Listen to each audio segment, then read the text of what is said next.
2장 24절 보겠습니다. 이에 다니엘이 왕이 바벨론 박사들을 멸하라 명한 아리옥에게 가서 이르매 그에게 이같이 이르되 바벨론 박사들을 멸하지 말고 나를 왕 앞으로 인도하라. 그리하면 내가 그 해석을 왕께 보여드리리라. 예, 우리 교재는요, 성경 강론 12권 6226페이지입니다. 거기에 보시면 2장 24절부터 49절까지 네 나라가 멸망한다는 예언을 해주고 있습니다. 이 받았던 시기가 603년이니까요. 바벨론이 망하려면 앞으로 70년 있어야 되고요. 바벨론 다음에 페르시아 제국이 망하려면 이게 한 300년이 있어야 되고요. 또 그 다음에 헬라 제국이 망하려면 헬라 제국이 110년 정도까지 가거든요. 그러면 500년 후에 얘기가 되고요. 로마 제국 멸망으로 보면 로마가 여러분들 언제 망하죠? 그 정도는 아시죠? 잘못 물었네. 예. 로마 제국이 언제 망하냐면요. 제 기억으로는 470 몇 년이니까 5세기 말이에요. 그러니까 기원 후 5세기 말. 기원 우리나라로 말하면요. 삼국시대예요. 고구려 백제 신라 있죠. 그때 한 번 망하고요. 로마가. 한 번 망해요. 이걸 서쪽에 보면 이태리의 수도가 어디 로마죠. 거기가 이제 서로마라고 그래요. 그 서로마가 제가 알기로 470 몇 년에 망해 5세기 말에 망한 거죠. 그러니까 5세기 말이니까 이 경우로 보면 900년 후의 예언인 거예요. 그러니까 하나님께서 70년 후, 그 다음에 200년 후, 뭐 300년 후, 그 다음에 뭐 900년 후 이렇게 반드시 멸망한다라는 사실을 알려주고 그대로 이제 이루어진 거고요. 우리는 로마 제국이 다 망한 시대를 살고 있는 거죠. 로마를 보면서 여호와 하나님께서 언약하신 대로 이루셨다는 사실을 확인할 수 있는 유물들은 아직 굉장히 많습니다. 근데 그 로마는요, 갈라져요. 동쪽 로마하고 서쪽 로마로 갈라지거든요. 왜냐하면 서쪽에만 있다 보니까 서쪽 땅만 가지고 하니까 성이 안 차는 거예요.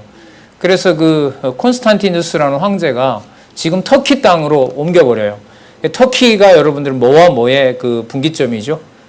유럽과 아시아의 분기점이에요. 그러니까 아시아도 먹고 유럽도 먹을 공산으로 이제 옮겨버리는데 옮겨버리고 서쪽 로마는 망해요. 근데 그 동쪽 로마가 되죠. 동쪽 로마는 언제 망하냐면요. 1453년에 망해요. 그럼 1453년이면 이걸로 보면 한 1800년, 1900년 후에가 돼요. 근데 이 다니엘에서 다 나오는데요. 뭐가 나오냐면 그 제국들이 망하는데 그 제국들에 있던 세력들은 계속해서 잔존한다는 말이 나와요. 저는 이제 거기 역사에 좀 관심이 있어서 눈을 번쩍 뜨게 됐는데 왜 유럽이 저렇게끔 이렇게 존재하느냐? 그게 결국은 다니엘을 이해했을 때 이제 이해가 되는 부분인 거죠. 여러분, 그 로마라는 이름으로는 요즘 제가 사실 신문에도 이 부분을 쓰고 있는데 너무 재미있어서요. 여러분들도 재밌었으면 좋겠는데. 그 로마라는 이름이 여러 군데가 있는데요. 서쪽의 로마는 세워졌다가 망해버렸어요. 동쪽의 로마도 망했어요. 근데 여러분들 신성 로마 제국이라고 들어보셨어요? 그 신성 로마 제국은 동쪽에 있는 그 터키 이스탄불에 있는 그게 망하기 전에 여러분 있었어요. 그 독일이 자기 나라 이름을 신성 로마 제국이라고 불러요. 그 자기 나라를 로마 제국으로 호칭을 한 거죠.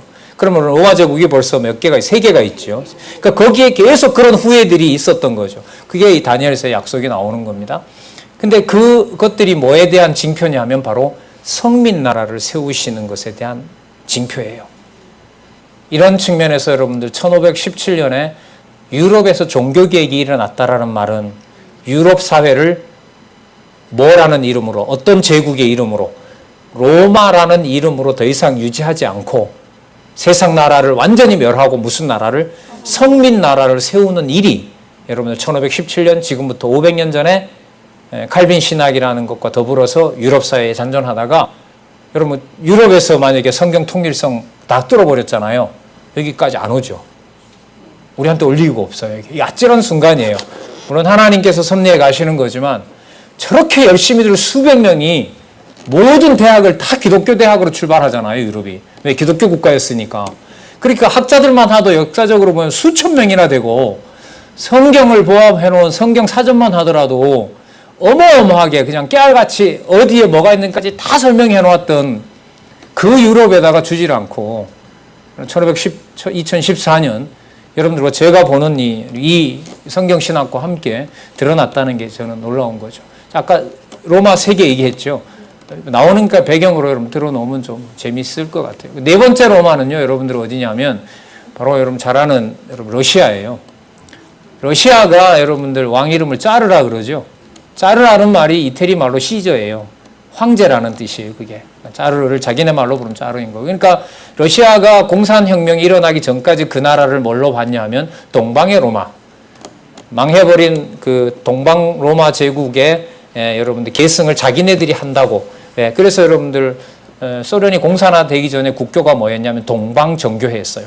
카톨릭하고 거의 비슷하거든요. 뭐 신부가 장가가고 뭐 이런 게 거의 여러분 이론은 똑같은 거죠. 그러니까 지금 여러분 일어나고 있는 제국들은 다 망했지만 제국 내에 있는 여러분 그 제국들의 족속을 하나로 말하라면 여러분 그게 바로 야벳주의예요. 다 야벳의 후예들이에요.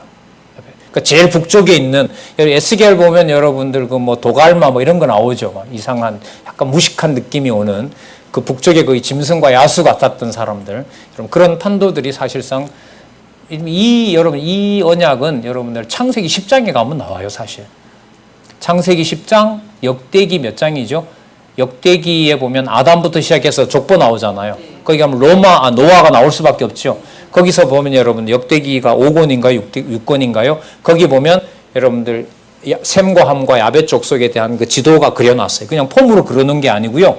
이렇게 확인하라고 여러분 확인할 수 있도록 그렇게 저자가 안내하고 있습니다. 자, 좀 멀어진 것 같지만요. 네 나라에 대한 멸망을 앞으로 70년 후에 그 다음에 페르시아 제국은 한 30년으로 본다라면은 한 270년 후에 그 다음에 헬라 제국으로 본다면 한 110년경으로 본다면 한 500년 후에 로마로 본다면 동로마로 본다면 뭐 한 900년 후에 서로마로 보면 900년 후에 동로마는 1400 몇 년이니까 한 400년 넘으면 한 1800년 후에 이 모든 역사에 대한 예언들을 어떻게 한다? 지금 2장 24절에서부터 49절 사이에서 다 하고 있는 거죠.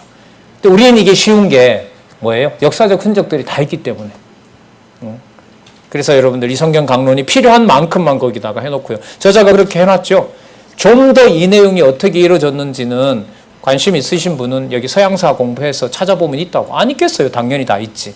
뭘 찾든지 간에 이틀 내에서 예를 들면 이제 이런 거겠죠. 잔인하게 사람들이 죽었던 예를 들면 그런 기록. 우리 역사에, 우리 현대사에서 가장 처참한 게 여러분들 유대인 600만 죽었던 홀로코스트 아닙니까? 맞죠? 유대인들에 대한 죽음. 여러분, 우리나라도 많이 죽었어요.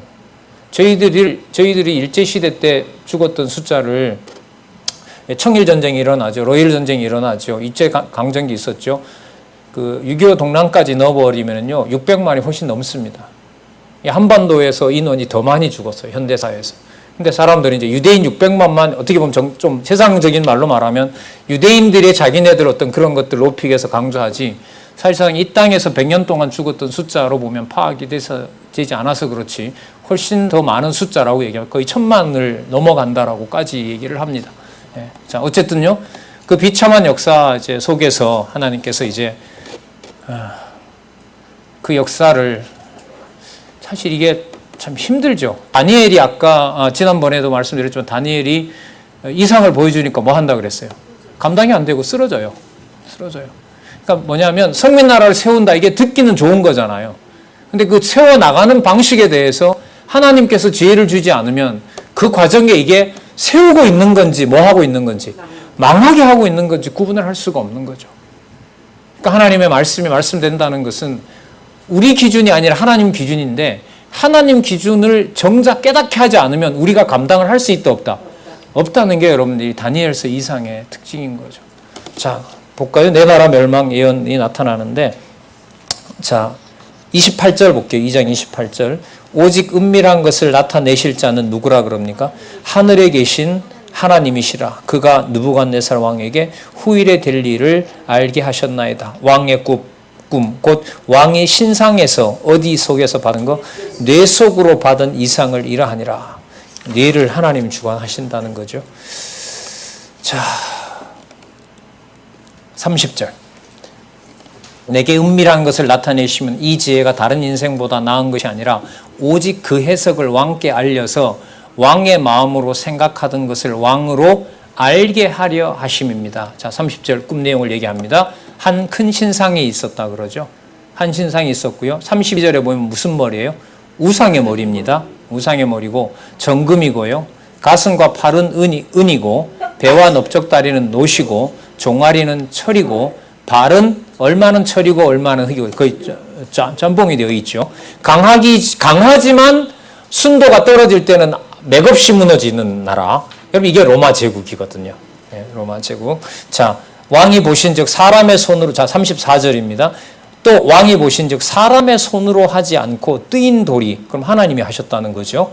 뜨인 돌이 신상의 철과 진흙의 발을 쳐서 부서뜨림에 때에 철과 진흙과 녹과 은과 금이 다 부서져 여름 타작마당에 겨같이 되어 바람에 불려간 곳이 없었고 우상을 친 돌은 태산을 이루어 온 세계에 가득하였나이다. 여러분 이게 바로 이 내용들이 성민 나라를 세우고 세상 나라를 멸하고 무엇을 성민 나라를 세우실 것에 대한 내용이 31절에서부터 여러분 35절까지 짧게 이렇게 딱 나타나 있습니다. 자, 그 다음에 큰 신상의 해석으로 내 나라가 결국은 멸망한다는 내용을 해주는 내용인데, 예언해주는 내용인데 37절 보면 왕이요. 왕은 열왕의 왕입니다. 자, 그런데 주어를 잘 보세요. 누가? 하늘의 하나님이, 맞죠? 37절 중간에 하늘의 하나님이 나라와 권세와 능력과 영광을 왕에게 주셨고 인생들과 들짐승들과 공중의 새들이 어느 곳에 있는 것을 물어하고 왕의 손에 붙이사 다 뭐하게? 다스리게 하셨다. 누가 그렇게 하셨다? 예, 하늘의 하나님이. 지난번에도 물었으면 여러분 나라가 망했는데 하나님이 보존하사라는 게 위로가 될까요? 안 될까요? 그게 만약에 안 된다라고 한다면 이런 내용들도 하나님께서 해가신다는 사실을 다니엘을 통해서 또 백성들에게 알려주지 않으면 까지 그 나라가 망했는데 뭔 소용이 있냐. 여기서 딱 끝나는 거죠, 사실. 자, 그 말을 함부로 못하게 하는 겁니다. 자, 그리고 쭉 설명을 하고요. 나라들이 다 무너질 것을 얘기를 하고 나중에 확인해 주시고요. 42절에 제일 마지막 철과 진흙 나라 로마라고 얘기를 하죠. 예, 자 41절 볼까요? 왕께서 그 발과 발가락이 얼마는 토기장의 진흙이요 얼마는 철인 것을 보셨은즉 그 나라가 나누일 것이며, 로마는 계속 분열이 돼요. 아까 로마 자체도 4번인가 가고요. 자기들 내에서도 각각 제국이라고 하고요. 자, 왕께서 철과 진흙이 섞인 것을 보셨은즉 그 나라가 철의 든든함이 있을 것이나 그 발가락이 얼마는 철이 얼마는 진흙인즉 그 나라가 얼마는 든든하고 얼마는 부서질 만할 것이며 왕께서 철과 진흙이 섞인 것을 보셨은즉 그들이 다른 인종과 서로 섞일 것이나 피차에 합하지 아니함이 철과 진흙이 합하지 아니함과 같으니. 그래서 여러분 로마 제국의 멸망은 결국 내부에 제국을 만들어놨는데 제국들의 내에 있는 색깔이 다르다 보니까 결국은 나라들이 피상적으로 망하는 그런 일이 벌어집니다. 자, 44절입니다. 자, 세상 나라 멸한다고 했으니까요. 자, 또 무슨 나라 소개해야 돼요? 그렇죠. 성민 나라 소개해야겠죠. 44절. 이 열왕의 때에, 자, 여러분 좀 메모하면은요. 44절에 대한 내용은 구체적으로 6장 이후에 가면 이제 나타납니다. 그러니까 성민 나라를 하는데 세우시는 데 가면 이게 나타나요. 우린 여기서 에스겔 45장에서부터 48장에 나타난 무슨 이상, 무슨 회복 이상, 국토 회복 이상을 염두에 두셔야 돼요. 이 열왕의 때에 하늘의 하나님이 한 나라를 세우시리니 이것은 영원히 망하지 아니할 것이요 그 국권이 다른 백성에게로 돌아가지도 아니할 것이요 도리어 이 모든 나라를 쳐서 멸하고 영원히 설 것이며 왕이 사람의 손으로 아니하고 산에서 뜨인 돌이 철과 녹과 진흙과 은과 금을 부서뜨린 것을 보신 것은 크신 하나님이 장래일을 왕께 알게 하신 것이라. 이 꿈이 참되고 이 해석이 확실하니이다.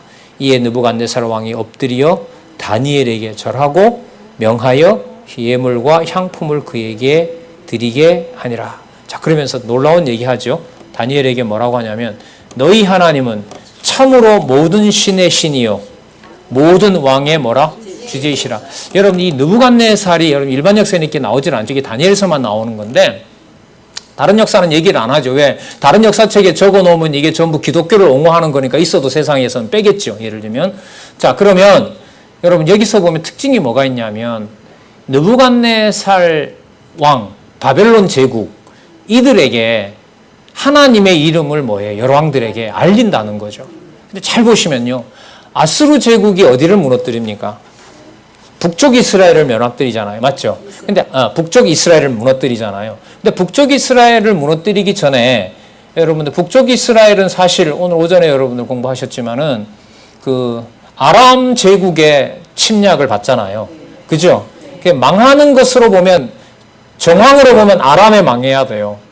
그러니까 아람이 굶겨 죽이는 작전을 펼치잖아요. 맞죠? 막 자녀 잡아먹는 일도 벌어지게 되고요. 근데 여러분 요나라고 들어보셨죠? 요나 때 보면 아수르 제국의 니느웨가 뭘 하죠? 18만 명이 뭐 합니까? 택자가 있다 그러고 회개를 하잖아요.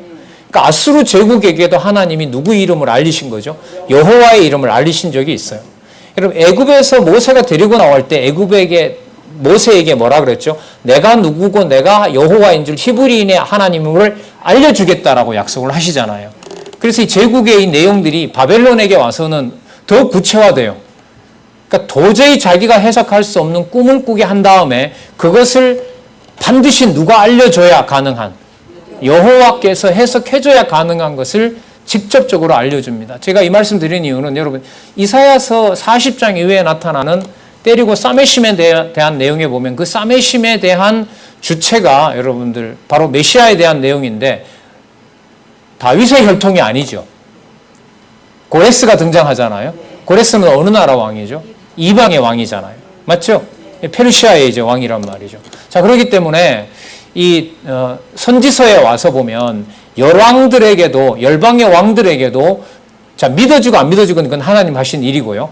뭐 하신다는 거죠? 당신의 존재를 알려준다는 거죠. 그러니까 뭐가 시작되고 있는 거예요? 유대인에게 갇혀있고 예루살렘 성전에 갇혀있고 하는 것을 뭐 하는 거예요? 벗어나고 그 틀을 깨는 거예요. 깨는 거죠. 이 정도 스케일이 안 생기면 예루살렘 성전이 망하고 바벨론이 침략해오고 하는 그 현상이 어떻게 할 수밖에 매일 수밖에 없어요. 그래서 제목을 성민 나라를 세워나가는 과정이라고 도저히 말을 할 수가 없습니다. 이게 하나님의 계시인 거죠. 여기서 우리가 어디까지는 좋고 어디까지는 우리에게 불리하고 이런 틀이 맞지를 않아요. 그러니까 다니엘서만 봐서도 안 되고요. 아까도 말씀드린 것처럼 이사야에서부터 지금 계속해서 오고 있는 거잖아요. 자, 모든 왕의 주제시로다. 47절 요 중간에 내가 능히 이 은밀한 것을 나타내었으니 내 하나님은 또 은밀한 것을 나타내시는 자시로다. 왕이 이에 다니엘을 높여 귀한 선물을 많이 주며 세워 바벨론 모든 박사의 어른으로 삼았으며 왕이 또 다니엘의 청구대로 다니엘이 부탁했던가 봐요. 사드락과 메삭과 아벳느고를 세워 바벨론 도의 일을 다스리게 하였고 다니엘은 왕궁에 있었더라. 그 방백도 그렇고 왕궁도 그렇고 누가 지배하는 나라가 되죠? 통치하는 포로가. 맞죠? 그럼 망한 거예요? 세워지는 거예요? 그럼 망했다 이렇게 평가를 할 수가 있어요? 없어요? 그렇게 평가할 수가 없는 거죠. 왜요? 어디에다 맞추면 에스겔 후반부에 살펴봤던 영원한 하나님의 성전과 나라를 염두에 두면 아무리 망해봤자 지상에 있는 것밖에 더 돼요. 맞죠? 근데 그걸 이제 다니엘에서부터는 이방 왕도 내가 쓰고 내가 그로 하여금 아까 1장 2절에 보면 누가 하셨다 그래요? 주께서. 맞죠? 1장 9절에 보면 주께서 그렇게 하셨다는 게 나타나죠. 그러니까 포로들이 뭐가 돼요? 통치자가 돼요. 누구하고 비슷하죠? 종으로 팔려갔는데 그렇죠. 종으로 팔려갔는데 그래서 이게 한날은 이렇게 정리되는데 참 되게 재밌더라고요. 여러분 보세요. 요셉 갔는데 요셉이 뭐를 삼아요? 애굽에 이렇게 삼잖아요. 그죠? 여기 보면 여러분 바벨론에 붙잡혀 갔는데 이거 지금 20살도 안 됐을 거예요. 아마 15살에 붙잡혀 갔으면 글쎄요. 막 청년이겠죠. 그가 바벨론 제국에 뭐가 돼요? 2인자가 되고요. 친구들은 거기에 장관이 된다. 자, 맞죠? 그리고 여러분 페르시아 제국 때 보면 누가 있습니까? 모르드게가 뭐가 됩니까? 아수에로 시대의 제국 총리가 되기도 하고요. 물론 그 사람들이 총리가 됐다는 게 여러분들의 목적이 아닙니다. 이렇게 되면 메시아에 대한 언약이 사라지니까요. 그러니까 이렇게 보시면 되죠. 메시아가 오셔서 배척당하시잖아요. 유대인들한테 쫓겨나잖아요. 맞죠? 그 다음에 뭐 많은 소리도 귀신 들렸다는 소리까지 듣잖아요. 그런 소리를 표면적으로 들어도 그리스도가 하나님의 아들, 그가 곧 하나님이시다라는 명제는 변함이 있어요, 없어요? 없죠. 그러면 성령께서 오셔서 하나님의 성도들이 어떤 상황, 어떤 경우에 있다 하더라도 창세전 그리스도 안에 이미 택한 자기 백성이라면 현상적인 어떤 조건 때문에 그것이 그 사람을 하나님 자녀 되는 데서부터 그 가치를 폄하하거나 그 가치를 떨어뜨릴 수가 있겠어요, 없겠어요? 없는 거죠. 여러분, 이게 교회 성도들의 가치가 어디에 속한? 하늘에 속해 있다는 가치이고, 저는 그래서 이제 교회를 늘 말씀드립니다만은 좋고 말이 통하고 하는 그런 모임이 아니라 진짜 엄격한, 세상에 살면서 이런 진리와 이런 눈으로 볼 수 있는 데는 교회밖에 없다는 생각을 강조를 자주 드립니다. 자, 그런데 여러분, 왕이 바벨론한테 숙였잖아요. 너가 믿는 신만 뭐다? 진짜 신인 거. 그죠? 진짜 신이라는 걸 이렇게 했잖아요. 그러면 우상을 만들면 돼요, 안 돼요, 왕이? 안 되죠. 이 부분도 좀 어떻게 보면 좀 재밌는 부분이죠. 그러니까 하나님한테 무릎 꿇는 것을 다니엘에게 무릎 꿇었다 그랬죠. 절했다 그랬잖아요. 46절에 이에 느부갓네살 왕이 엎드려 다니엘에게 절하고 나오잖아요. 그러면 여러분 상황으로 보면 그 다음 내용이 여러분들이 이제 신상을 만드는 거잖아요. 맞죠? 그 신상을 만들면 돼요, 안 돼요? 누구를 발견했기 때문에? 여호와를 알려줬기 때문에. 그래서 여러분들 이게 여호와로 알려주는 것하고요, 여호와를 믿는 것하고는 다른 문제예요. 제가 열심히 공부하는 것하고요, 제가 여호와 하나님을 의존하는 것은 다른 문제예요. 전혀 다른 문제입니다. 어떻게 보면 혹독하고 모진 거죠. 한번 잘 보세요. 다니엘에게 이상을 보여줬으면 다니엘은 더 영적으로 건강하고 하나님 앞에 당당해야죠. 근데 왜 쓰러지게 해요? 듣는 것하고 보여주는 것하고 그 사람을 세워주고 무너뜨리고 하는 것과는 다른 문제. 전적으로 누구에게 달려있어요? 여호와께 달려있어요. 그래서 성경신학에서 말씀을 보고 지식이 늘어났다고 자고하는 것은 이건 뭔가 잘못돼도 한참 잘못된 거죠. 그리고 그걸 여러 사람들을 통제하려고 그러고 차단하고 막고 놔둬도 심판입니다. 놔둬도 심판입니다. 무서운 상황인 거죠. 그래서 전 이게 처음에 볼 때 좀 웃긴다, 이 왕. 인간적으로 보면요. 근데 여러분들, 신상을 세우기를 이제 하나님께서 뭐 했어요? 이미 해놨고요. 신명기하고요, 레위기서에 가면 알지 못하던 신상 섬긴다고 했어요. 이게 만들어야 돼요, 이거. 만들어야 돼요. 자, 3장에서 5장 제목이 그런데 여러분들 재밌어요. 바벨론을 뭐 한다 그래요? 멸한다 그러죠. 예. 근데 여러분, 이제 신상을 세우는 것이 뭐의 전조인 거예요? 망하는 전조가 되죠. 신상을 우리가 세우면 저 이제 나라가 우상의 천국이 되는구나라는 건데, 그게 아니고 뭐의 징조가 된다? 망하는 징조가 된다. 자, 바벨론 왕국의 타락상을 한번 보도록 하겠습니다. 3장 1절에 보면 이 12절까지 왕이 신상을 세우고 백성으로 절하게 하는데 새 친구가 안 하죠. 다니엘은 요렇게 살짝 어쨌든 비껴간 것 같아요. 왜? 그 들판에 세웠고 다니엘은 왕궁에서 나가지 않으니까. 일단 다니엘은 일단 피합니다. 자, 어디에다 세웠냐 하면 3장 1절에 보면 바벨론도의 두라 평지에다가 세웠대요. 그리고 전부 다 모여들었어요. 2절에 보면 느부갓네살 왕이 보내어 방백, 수령, 도백, 재판관, 재무관, 모사, 율법, 법률사 각 도의 모든 관원을 자기 느부갓네살 왕이 세운 신상 낙성 예배에 참집하게 하며 전부 다 모여들었습니다. 자, 어디를 보시냐면 6절에 볼게요.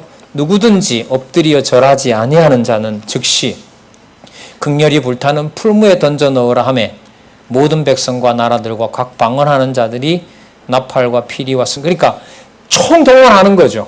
그러니까 어떻게 보면요, 다니엘과 새 친구들이 가서 갈대아 학문을 배우잖아요. 그 모든 학문을 배워서 목적이 두 가지죠.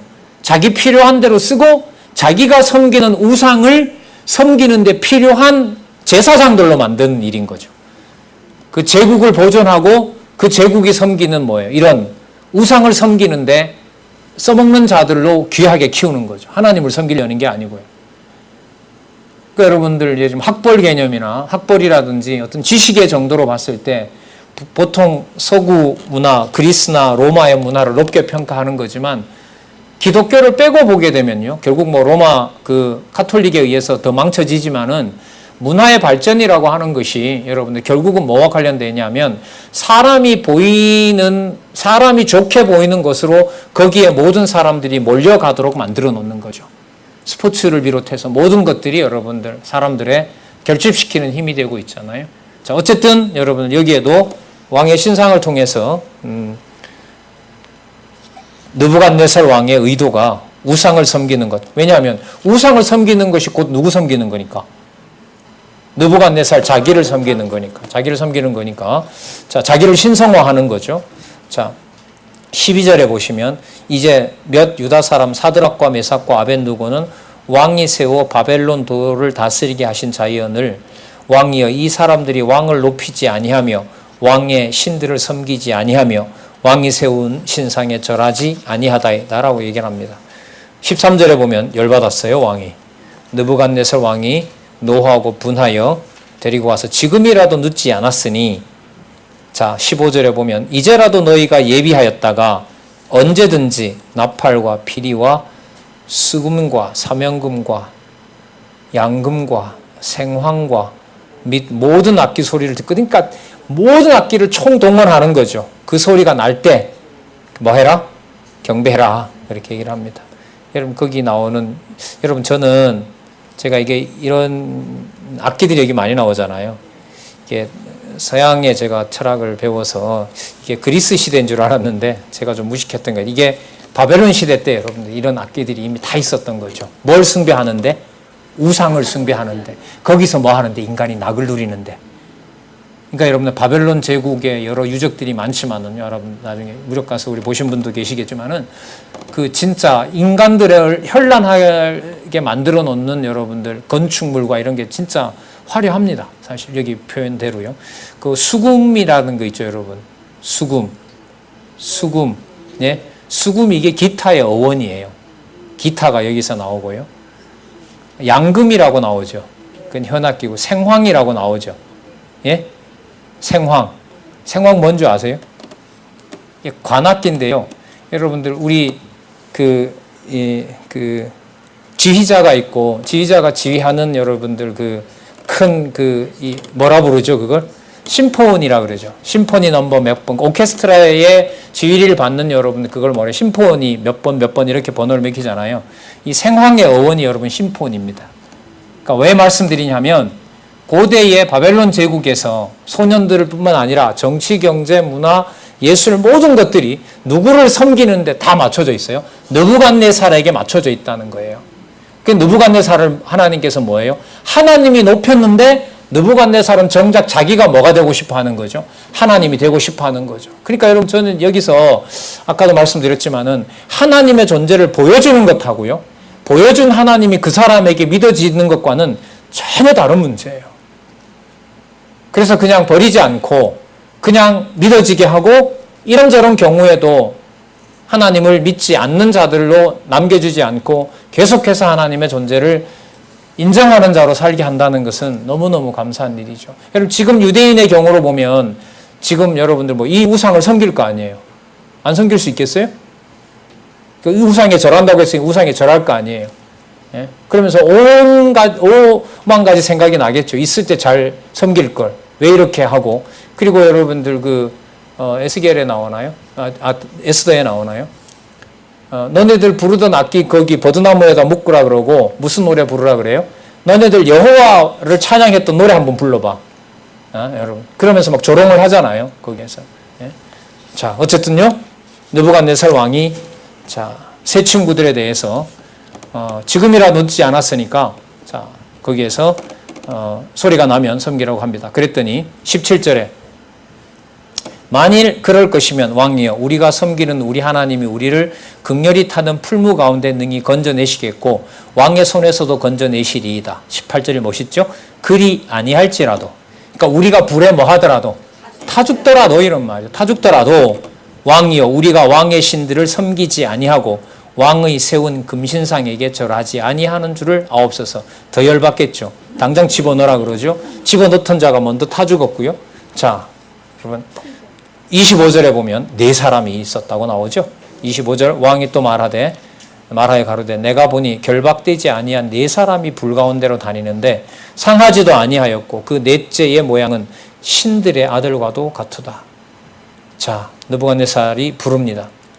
26절 보세요. 느부갓네살이 극렬히 타는 풀무하고 가까이 가서 불러가로되 지극히 높으신 하나님의 종, 자기 종이라고 안 그러고요. 사드락과 메삭과 아벳느고야 나와서 이리로 오라. 제가 볼 땐 이 왕위를 확 밀어넣어서 태워 죽여야 되는데 그건 우리 생각이고 하나님 또 할 일이 있으니까 일단 남겨놓고요. 자, 그를 모함했던 자들을 전부 다 죽여버립니다. 자, 27절에 보면 자, 불이 몸을 해하지도 않았고 머리털도 거슬리지 않았고 고윗빛도 변하지 아니하였고 어떤 불탄 냄새도 나지 않았다라고 얘기를 합니다. 그리고 이들을 더 높입니다. 30절 왕이 드디어 사드락과 메삭과 아벳느고를 바벨론 도에서 더욱 높이니라.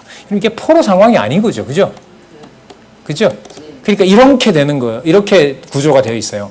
포로로 잡혀간 유다인은 지도자급으로 만들어서 하나님이 높이셔서 뭐하고 있고 보호하고 있고 바깥에서 보면 힘이 강한 것 같지만 이렇게 우상을 섬기는 바벨론은 지금 흥하는 과정이 아니라 뭐하는 과정이고 망하는 과정이고 그래서 이 기록의 방식이 보면 이렇게 흥해가는 것처럼 보이지만 흥해가는 게 아니고 이게 망하는 과정이다라는 걸 확증해 주기 위해서 느부갓네살을 소개하고 5장에 가면 느부갓네살의 5장이죠. 5장에 가면 여러분들 누구 얘기가 나오면 벨사살이 나와요. 맞죠? 5장 1절에 보면 누구 이름이 나와요? 5장 1절을 보세요. 벨사살 왕이 이렇게 나오죠. 맞죠? 그러니까 첫 번째 왕과 벨사살 왕 두 개를 같이 붙인다는 말은 지금 느부갓네살이 하고 있는 짓이 뭐 해가는 과정이다. 그 망한 벨사살 왕을 소개한다는 말은 두 왕의 특징이 뭐예요? 망해버리는 과정이다라는 데 초점을 맞추고 있는 거예요. 그래서 여러분들 4장이 지나면 5장 1절에 누구 이름이 나와요? 벨사살 왕이 나오는 거죠. 그러면 딱 맞네요. 세상 나라를 누가 멸한다? 여호와께서. 그 세상 나라가 멸하는 과정에 우리가 볼 때는 포로로 잡혀가 있는 상황은 딱하지만 그 상황이 뭐 해가는 과정이다? 뭐 해가는? 선민 나라를 뭐 하는? 세워가는 과정이다라는 거죠. 그러니까 여러분 이 내용은요. 이렇게 돼요. 두 가지 내용이라기보다가 표면적으로 보면 세상 나라가 망하는 거지만 속에서는 누가 크고 있는 거죠? 성민 나라가 크고 있는 겁니다. 의미로 보면 성민 나라를 키워가는 과정에 중간중간에 뭐가 있어요? 여러 네 제국이 있는 거죠.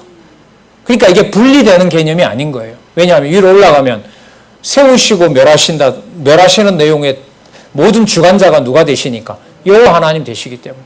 자, 그렇게 여러분 보시면 될 것 같습니다.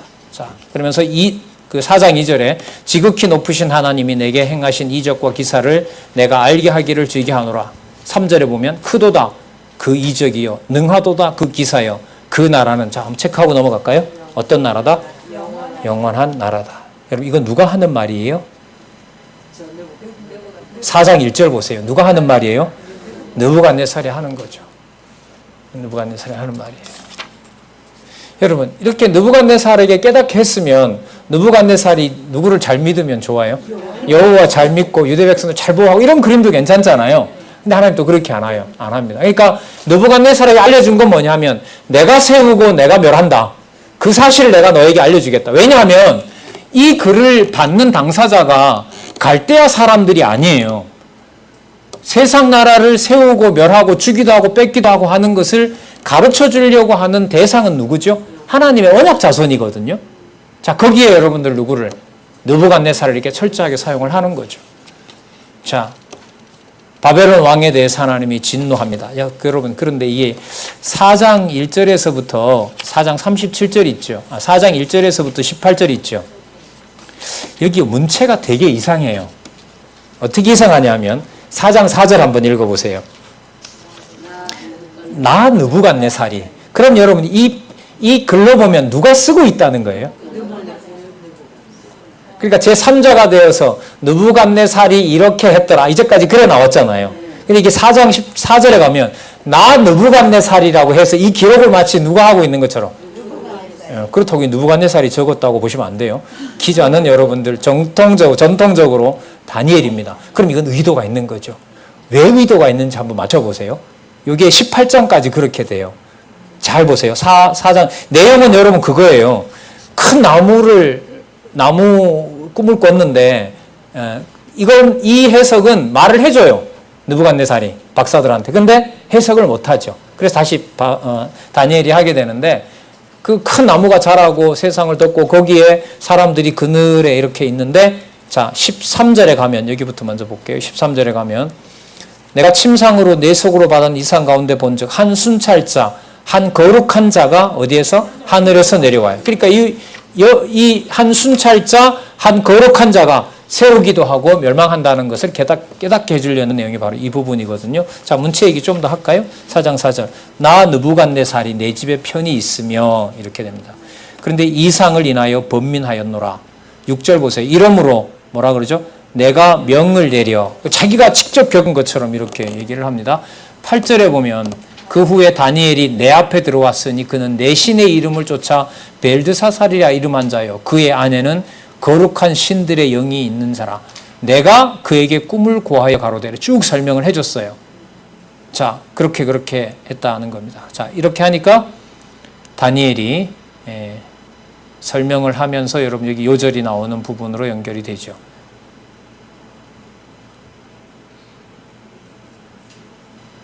자, 다니엘이 어디서부터 설명을 하냐 하면은요. 여러분 17절. 이는 순찰자들의 명령대로요. 거룩한 자들의 말대로니 곧 인생으로 지극히 높으신 자가 무엇을 다스리며 인간 나라를 다스리며 자기 뜻대로 그것을 누구에게든지 주시며 또 지극히 천한 자로 그 위에 세우는 줄을 알게 하려 함이니라 하였느니라.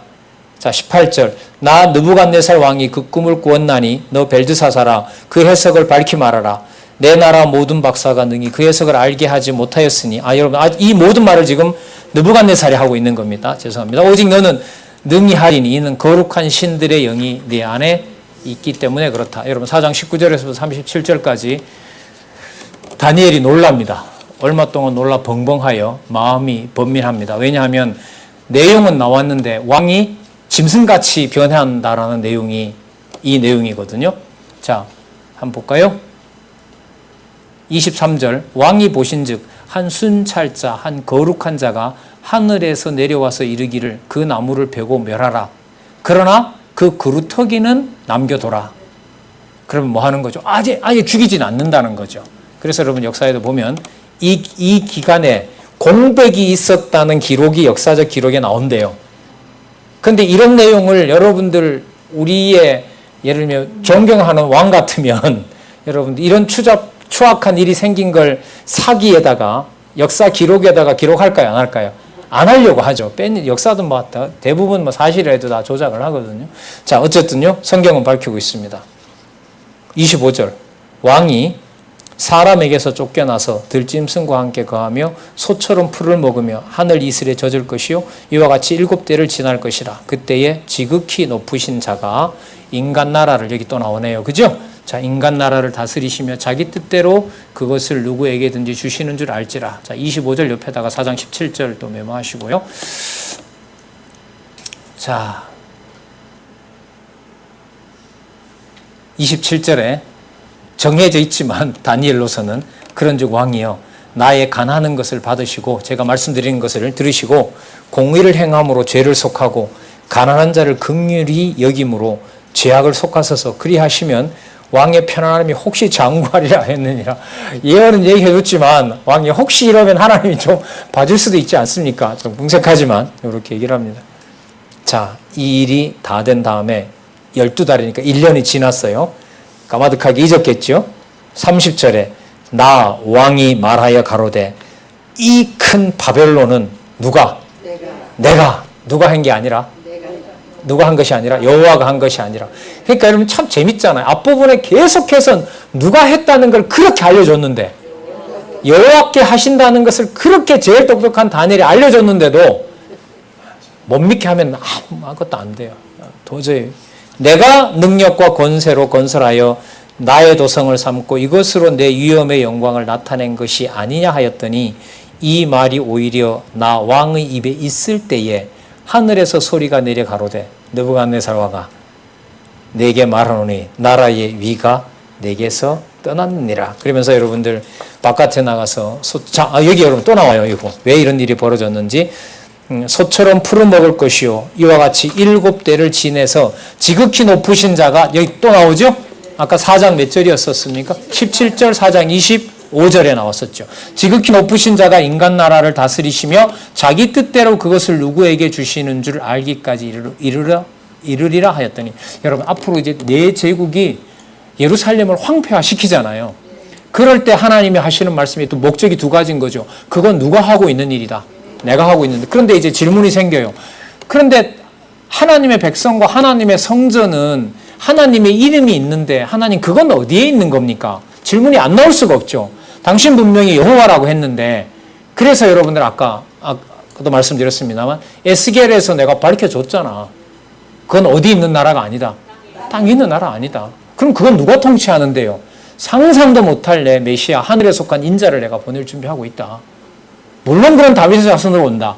하지만 내가 고레스를 얘기했던 것처럼 어느 혈족에 매이는 건 아니다. 유다와 다윗 혈족에 매이는 건 아니다. 그가 바로 메시아이다. 여러분 이런 사실을 예수님 자기 자신이 알았을까요? 몰랐을까요? 너무너무 잘 알았겠죠. 그 증거를 요한복음에 보면 그걸 다 적으면 세상도 감당할 수 없다 그러잖아요. 그래서 그만큼만 거기다가 기록해서 깨닫게 한다라는 말이 요한복음 제일 끝에 보면 나오잖아요. 자, 기한이 찹니다. 다시 돌아옵니다. 34절. 그 기한이 참에 나 느부갓네살이 하늘을 우러러 보았더니 내 총명이 다시 내게로 돌아온지라. 34절요 중간에 이에 내가 지극히 높으신 자에게 또 감사하며 영생하는 자를 찬양하고 존경하였었노니 그 권세는 영원한 권세요 그 나라는 대대에 이르리로다. 땅의 모든 거민을 없는 것 같이 여기시며 하늘의 군사에게든지 땅의 거민에게든지 그는 자기 뜻대로 행하시나니 누가 그의 손을 금하든지 혹시 이르기를 내가 무엇을 하려 할 자가 없도다. 간섭할 자가 없다는 거죠. 37절에 보시면요. 그러므로 지금 나 느부갓네살이 하늘의 왕을 찬양하며 칭송하며 존경하노니 그의 일이 다 진실하고 그의 행하심이 의로움으로 무릇 교만하게 행하는 자를 그가 능히 낮추시니라. 요 내용이 이루어진 게 5장입니다. 그놈이 누가 되는 거죠? 자기 손잡벌에 해당되는 벨사살이 뭔 짓을 해요? 교만하게 행하다가 결국은 뭐하는 낮춰지는 예가 5장의 예로 나와요. 이렇게 연결이 돼요. 그러니까 그 나라가 결국은 참 재밌잖아요. 바벨론 제국을 세웠던 느부갓네살을 통해서 하나님께서 세웠다는 걸 알려주고 하나님이 무너뜨린다는 내용을 바벨론의 초대 왕인 느부갓네살이 얘기하고 5장에 가서 마지막 왕이 누구를 소개해요? 벨사살을 얘기해서 봐 세우는 것도 내가 세웠으니까 너희들은 세상 나라에 속하니까 그 나라를 내가 뭐 한다? 멸망시킨다는 내용이 5장으로 딱 끝나는 거죠. 그리고 의미로 보면 그 망하게 하는 과정 자체가 목적이 있는 것이 아니라 거기에 계속 나왔었죠. 세상 나라를 낮추는 그분이 하늘에 속한 나라를 지금 뭐 하고 있는 거죠? 세워나가는 과정이죠. 여러분 어떤 구조가 딱 들어와요? 사도행전의 교회를 설립하는 과정이 바로 이거죠. 거기는 반대로 되어 있어요. 뭐 하는 내용 속에? 교회를 설립해 나가는 과정 속에 뭐가 들어가 있어요? 환난과 핍박과 죽음이 들어가는 거잖아요. 다니엘서 구조는 어떤 거냐 하면 표면적으로 보면 환난이고 패망하고 포로인 것 같은데 뭐가 잘하고 있는 거죠? 그렇죠. 성민 나라가 잘하고 똑같은 구조예요. 어디에다 광저를 드느냐가. 그럼 예수 그리스도의 인생도 마찬가지죠. 배척당하고 여러분들 그 표적을 행했지만 유대인들이 배척하고 고향에서도 배척받는 내용들이 마가복음에 나오잖아요. 근데 그 내용이 당신에게 정하신 아버지의 뜻에 뭐하는 순종하는 높은 자가 되는 과정이라는 거 우리 마가복음 후반부에서 배웠잖아요. 높으신 신분. 맞죠? 그러니까 그리스도가 십자가에 죽으시는 내용이 마가복음 후반부에 가면 무슨 내용으로 나와 있어요? 무슨 신분? 그렇죠. 높아지는 신분. 높은 신분을 증명하는 내용이 됩니다. 자, 여러분 이 내용이 아까 제가 이제 이거 하면서 무슨 말씀 드렸냐면 내가 하는 것처럼 이렇게 기술하잖아요. 이 바벨론 왕이 왜 이런 방식 썼을까요?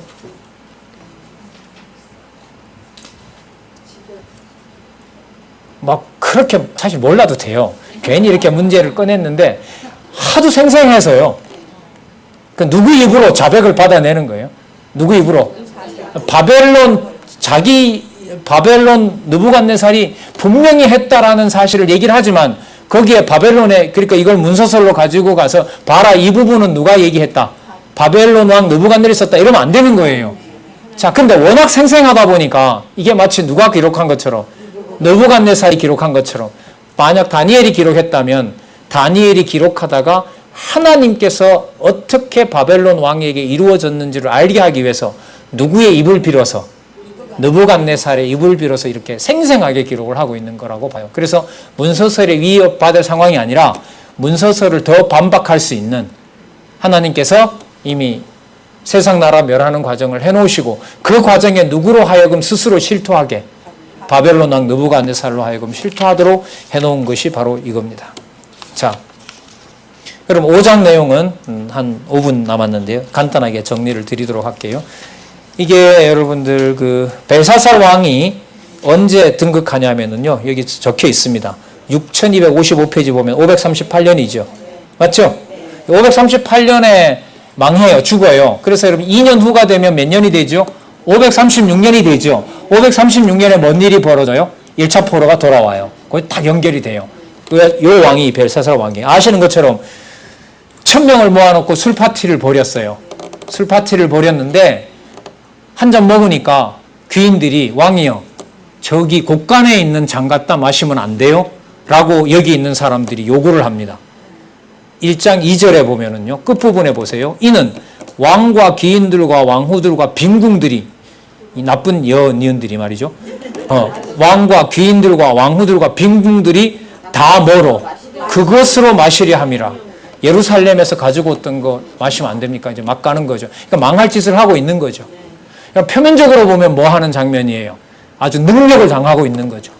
여호와를 섬기는 기명을 가지고 우상 신전에서 먹고 마시는데 여러분들 얼마나 이게 수치스럽겠어요. 예를 들면 택한 백성이 봤을 때는 누가 해가시는 일이에요? 여호와께서 해가시는 일이에요. 자, 그런데 여러분 손가락이 나타나서 벽에다가 쫙 써버렸습니다. 대겔, 메네메네 대겔 우바라신 25절에 나오죠? 25절에 나옵니다. 25절에 자 26절부터 먼저 읽고 할게요.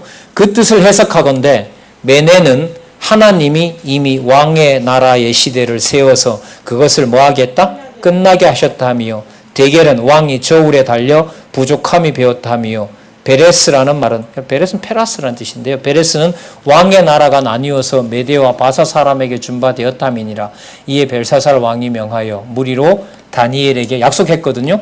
자주옷을 입히게 하고 금사슬로 그의 목에 들이우게 하고 그를 위하여 조서를 내려 나라의 몇 번째? 셋째 치리자로 삼으니라. 그날 밤에 갈대왕 벨사살이 죽임을 당하고 메대 사람 다리오가 나라를 얻었는데 다리오는 62세였더라. 희한한 일이죠. 그날 밤에 그냥 확 죽여버려. 여러분 이 셋째 치리자는요 참조하면 여러분 이게 누구죠? 벨사살이잖아요, 그죠? 벨사살 왕이 이게 사실 여기는 왕이 아니라요. 황세자예요. 왕의 아들입니다. 아버지가 살아 있거든요. 아버지가 아라비아로 가 있고요. 그 다른 그 요세푸스 기록에 보면 아들이 가 있고 여기는 뭐냐면 아들에게 맡겨놨는데 이 아들이 이렇게 방탕하고 있는 거죠. 그러니까 자기가 왕이면 다니엘은 몇 번째로 세우면 돼요? 두 번째로 세우면 되는 세 번째라는 말은 자기 아버지가 있고 자기가 있고 자기가 이제 그래서 이게 세 번째라는 거예요. 뭐 그게 중요한 건 아닙니다만 어쨌든 역사적 기록이 있으니까요. 그렇게 해서 자 너무 재밌잖아요. 바벨론 유대 나라를 멸망시킨 바벨론 왕 느부갓네살이 강한 것 같고 그가 세계 제왕인 것처럼 보이지만 그 바벨론 왕의 마지막 왕인 벨사살까지 등장시켜서 하나님께서 세상 나라를 어떻게 한다? 멸해버린다라는 내용을 얘기하면서 동시에 두 번째가 아니라 그 속에 오히려 그 속에 무슨 나라가 자라게 하는 성민 나라가. 그럼 이렇게 해서 바로 성민 나라 오시게 하면 좋은데 아까 네 제국을 얘기했기 때문에 이런 고난이 바벨론 이후에 페르시아에도 여러분들 보세요. 120도에 흩어놨다가 하만의 손에 의해서 뭐 합니까? 전부 다 한 사람도 안 남고 다 죽일 일이 벌어지잖아요. 나중에 그 헬라 제국 때는 안티오코스 에피칸 뒤에 나옵니다만은 예루살렘 성전이 여러분들 돼지우리간이 되고 병사들의 막간이 되지 않습니까? 로마 제국은 이루 말할 수가 없고요. 그 사이에 무슨 나라가 커간다? 성민 나라가 커간다는 겁니다. 그러면 사도행전에 복음이 전해지면서 나라를 세워나가신 하나님의 교회를 세워나가는 것이 이미 다니엘에서 뭐 할 때 성민 나라를 세워갈 때 하나님이 어떻게 해가셨는지를 화디기를 거기 가서 할 수가 있죠. 그렇다면 사도행전에 나타난 여러 가지 핍박 사건과 순교 사건에서 우리는 어디에서 선지서의 근거를 확인할 수 있죠. 그러면 딱 붙는 거예요. 뭐 없이, 선지서에 대한 이해 없이. 여러분, 사도행전 1장, 사도행전 교회 설립이 그렇게 시작됐다면 요한계시록은 더 당연하겠죠. 그래서 여러분들 요한계시록 뒤에 이제 나옵니다만은 뭐 한때, 두때, 반때나 이런 것들이 어디에 가서 요한계시록에 가서 어느 정도 한 절반 이상 다 또 반복되는 거죠. 그 내용이 이루어진 것으로 설명하고 또 확증해 주기 위해서 요한계시록에 나옵니다. 이제 요한계시록까지 나왔기 때문에 이게 주로 보자. 한 8장부터 가서 막 복잡한 내용들이 나와요. 또 그럼 그때가 제가 최선을 다해서 정리를 해드리고 싶으니까요. 거기 가서 살펴보도록 그렇게 하겠습니다. 기도하겠습니다. 하나님 아버지, 나라가 망하고 여호와의 성전은 불탄 것을 눈으로 본 선지자에게 살아계신 하나님 누가 전할 수 있으며 어떻게 그것을 증명할 수가 있겠습니까? 그러나 하나님께서 선지자 다니엘을 세워서 영원하신 하나님 분명히 존재하시며 나라가 망하고 백성들이 포로로 잡혀있는 이 상황이 그것으로 끝나는 것이 아니라 요동할 수 없는 영원한 하나님 나라의 통치자 메시아를 보내시는 확증의 확증임을 하나님 모진 고난 속에서 인도해 주시고 또한 가르쳐 주십니다. 하나님, 진리를 받은 것으로 저희들이 보관할 수 있다고 하나 하나님 너무나 불가능한 일입니다. 가르쳐 주신 대로 보존해 주시고 더 진리에 대해서 우리의 모든 열의를 불태울 수 있도록 성령께서 우리의 주관자가 되어 주시기를 간절히 소원합니다. 예수님의 이름으로 기도드렸습니다. 아멘.